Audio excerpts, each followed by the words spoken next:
क्या तुम जानते हो कि तुम कितने पैसों में क्या क्या खरीद सकते हो? अगर नहीं तो चलो आओ मैं बताता हूँ। अगर तेरे पास मेरी तरह 1 रुपया है तो तुम्हें मिलेगी ये सिर्फ टॉफ़ी।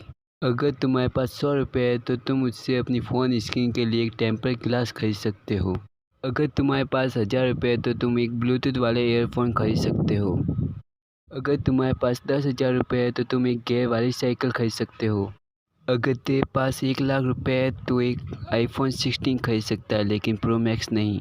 लेकिन तुम्हारे पास 1 करोड़ रुपए है तो तुम दुनिया की सबसे fastest bike Kawasaki Ninja S2R खरीद सकते हो। अगर तुम्हारे पास 10 करोड़ रुपए है तो तुम्हें बाइक क्यों चलानी है जबकि तुम खरीद सकते हो खुद की रेंज रोवर डिफेंडर। लेकिन अगर तुम्हारे पास 100 करोड़ रुपए है तो तुम एक M1A2 एब्राहम टैंक खरीद सकते हो। लेकिन अगर तुम्हारे पास 1000 करोड़ रुपए है तो तुम खरीद सकते हो गल्फ स्ट्रीम G650।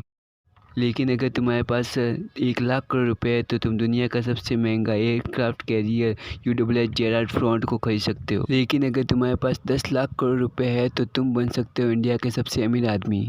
लेकिन अगर तुम्हारे पास 100 लाख करोड़ रुपए है तो तुम पूरी की पूरी दुबई सिटी को ही खरीद सकते हो। लेकिन अगर तुम्हारे पास 1000 लाख करोड़ रुपए है तो तुम खरीद सकते हो 0.2 ग्राम एंटी मेटल, दुनिया की सबसे महंगी चीज़। लेकिन अगर तुम्हारे पास 100 ट्रिलियन रुपए है तो तुम दुनिया की सारी कंट्री को ही खरीद सकते हो। अगर तुम्हारे पास 1 क्विंटिलियन रुपए है तो तुम पूरे के पूरे प्लेनेट अर्थ को ही खरीद सकते हो, वो भी 2 बार।